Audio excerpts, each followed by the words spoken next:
यहाँ 3-4 चीजें अलग अलग। पहली बात, बच्चे हो गए या बच्चे किए, यहाँ से शुरू करते हैं, थोड़ा अजीब लगेगा। एक तो बच्चे हो गए, हम तो सो रहे थे रात को, पता नहीं कब गर्भवती हो गई, पता ही नहीं चला, बच्चा हो गया, फिर लड़की हो गई या फिर लड़का हो गया, चाहत तो लड़की की। दूसरा है कि बच्चा चाहिए, भगवान की पूजा करते हैं, मस्जिद चलेंगे, उसके बाद हम सेक्स करेंगे और फिर बच्चे का ख्याल करके बच्चा पैदा करें। दोनों में अंतर मेरे ख्याल से कुछ नजर आएगा। जो बच्चा हो गया वो तो बाई प्रोडक्ट, द्वितीयक उत्पाद है, आप तो उसके बारे में सोचेंगे। उसके बारे में माँ बाप कितने संजीदा रहेंगे, इसके बारे में शंका मुझे तो है। दूसरा, बच्चा किया नहीं, अब बच्चा चाहिए, सबके पास बच्चा है, हमको भी चाहिए, सबको टॉफी मिली है, हमको भी चाहिए, ये एक भावना। दूसरा, हमको समाज को देना है, माँ बाप ने हमें पैदा, प्रकृति को आगे बढ़ाया, हम भी प्रकृति को आगे बढ़ा। जानवर लोग काफी ऐसी करते हैं, उनके समय समय पे प्रतिक्रिया होती है, वो 12 महीने नहीं करते। तो वहां जो बच्चे होते हैं भगवान का रूप है, उसी तरह से बढ़ेंगे एक सीमा तक। मनुष्य बाप के कंधे से बढ़ के देखता है चीज, तो ज्यादा दूर तक देखता है। और इसीलिए पीढ़ी दर पीढ़ी हम कहते हैं कि हम कुछ नया कर रहे हैं, जो माँ बाप ने किया उसके आगे कर। तो वही बच्चे जो पूजा अर्चना के बाद, प्रार्थना के बाद माँ बाप के दुनिया में आते हैं, अपनी गुणवत्ता वैसी ही लिए आते हैं।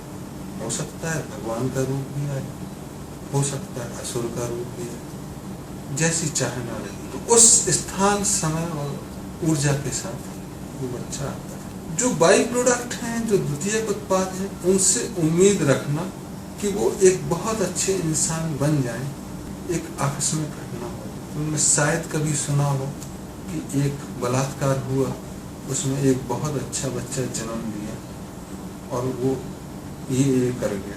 बहुत अनहोनी घटना होती है तो भगवान का।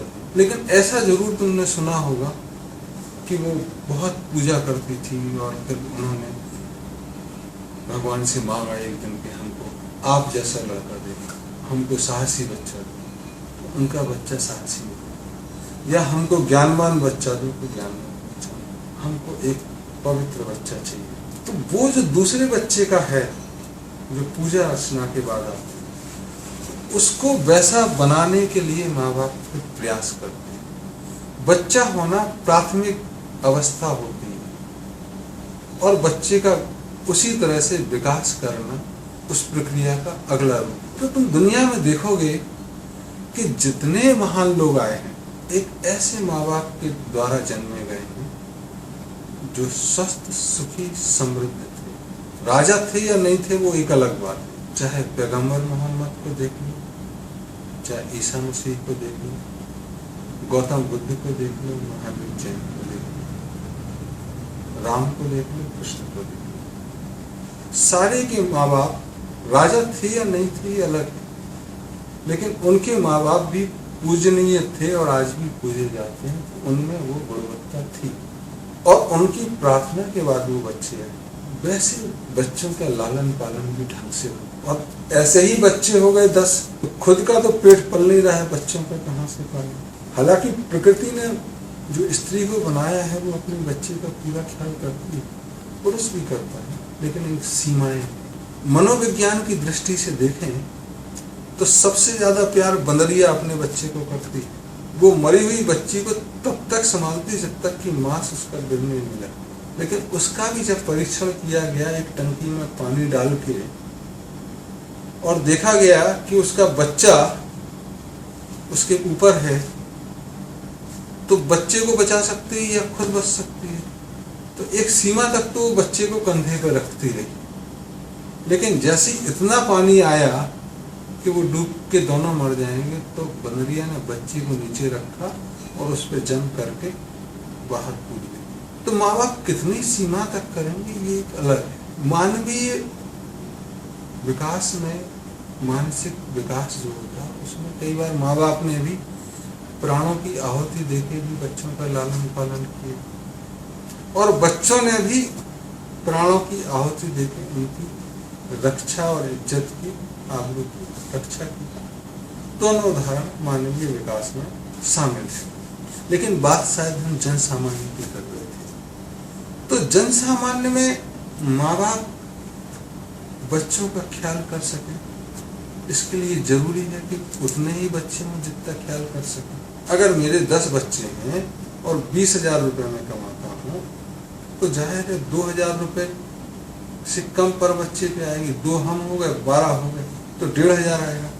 वहीं अगर 20,000 रुपये मेरी तनख्वाह है और मेरे 2 बच्चे हैं तो घर में 4 मेंबर हुए, 4 सदस्य, तो 5,000 रुपये। तो जाहिर है कि अगर मैं 5,000 रुपये दे के बच्चों का लालन पालन कर रहा हूँ तो उस 2,000 वाले बच्चे से शायद अच्छा हो, जरूरी नहीं है। लेकिन एक तरफ तो अंतर आया कि हम उस पर सुविधाएं ज़्यादा एकत्रित, प्यार दे सकते हैं। उसके लिए समय भी मेरे पास 2 बच्चों के लिए ज़्यादा होगा बजाय जब मेरे 10 बच्चे हों। हमको भय भी होगा कहीं ये कुछ हो ना जाए, क्योंकि 2 ही बच्चे, तो हम उनकी देख रेख भी करेंगे। 10 बच्चे हैं, कोई नहीं, एक कम भी हो जाएगा तो 9 बचेंगे, ऐसा मन में आ सकता है। हालांकि पांडवों को 5 बच्चे प्यारे थे और कौरवों को अपने 100 बच्चे भी प्यारे थे, अलग बात है। लेकिन माँ बाप के पास समय और पैसा, सामर्थ्य, उसमें बंटवारा हो तो इतना जरूरी है कि जो सामाजिक खर्चे हैं, मापदंड है, उससे बेहतर कर सकें, इतनी व्यवस्था होनी चाहिए। तो जन सामान्य के लिए ये जरूरी है कि एक जो आम आदमी की दैनिक जरूरतें हैं उस पर जितना खर्च आता है उससे ज्यादा बच्चे के लिए जरूरत पड़ती है अगर आपको उसका विकास करना है। तो जिन माँ बाप के पास उससे ज्यादा होता है उनके बच्चे अच्छे, जिनके पास कम होगा उनमें उतना विकास नहीं होगा। सामान्य लोगों की बात कर रहे हैं। हो सकता है कोई उसमें से बदमाशी करे और बदमाशी में मास्टर बन जाए, या किसी गुरु के पास फंस जाए तो अच्छी बांसुरी बजाने लग जाए, वो एक अलग बात है। लेकिन सामान्य तौर पे उनके पास ज़्यादा सुविधाएं, ज़्यादा रास्ते, एवेन्यूज होंगे जिनके पास कम बच्चे हैं।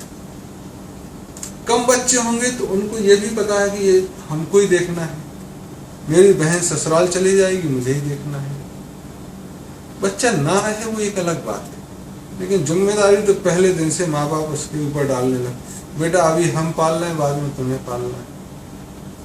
जिनके 10 बच्चे हैं वो कहता मम्मी मैं ही क्यों देखूं आपको, मेरा छोटा वाला नहीं देख सकता, आप तो उसको रोज आइसक्रीम खिलाती है, हमको तो आपने कभी खिलाई नहीं।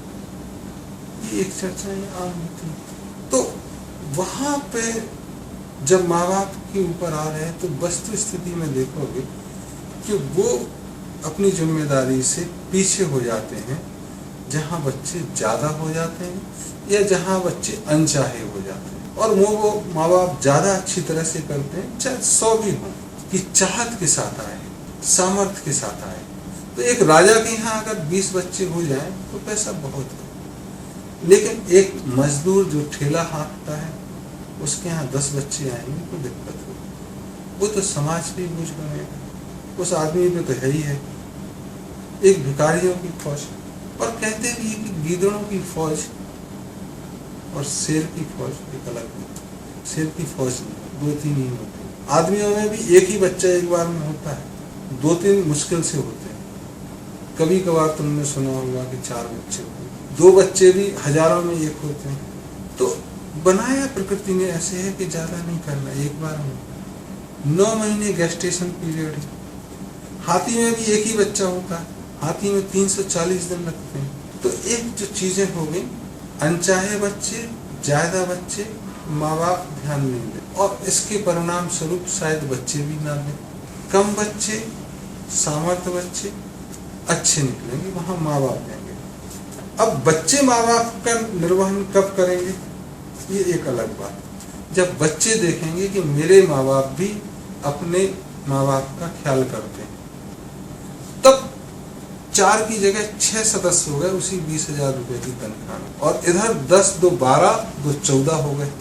तो दादा दादी के प्रति भी आप पूरा से ख्याल नहीं कर पाओगे, क्योंकि 14 में बटेगा और यहाँ 6 में बटना है। तो मुख्य समस्या अनचाहे ज्यादा संतानें उत्पन्न करना एक कारण होता है, जहाँ माँ बाप अपने जिम्मेदारी से भागते हुए नजर आते हैं। शायद वो पूरी तरह से कोशिश भी करें, लेकिन मजबूरी भी हो सकती है, और बच्चे भी नहीं कर पाएंगे अपनी जवानी में।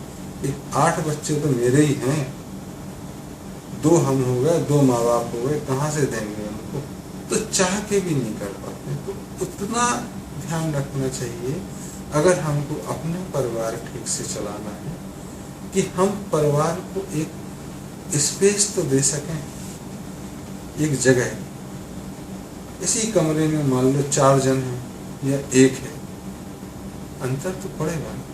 उसको स्पेस, एनर्जी, स्थान, ऊर्जा, जो पैसा भी कह सकते हो, सुविधाएं भी कह सकते हो, और टाइम, समय, माँ बाप का समय मिलना।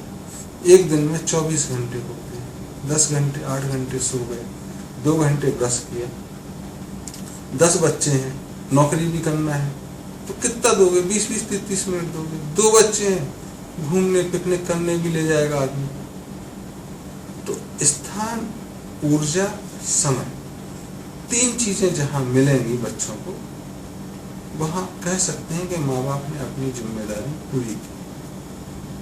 और जहां बच्चे माँ बाप को दे सकें, वहां जिम्मेदारी, तो इन 3 चीजों की जरूरत है। और जहां ये होंगी वहां तुम कह सकते हो कि निर्वहन हुआ। जहां नहीं है वहां मजबूरी बस नहीं हुआ है, चाहना बस नहीं हुआ, प्रचलित नियमों के कारण नहीं, एक अलग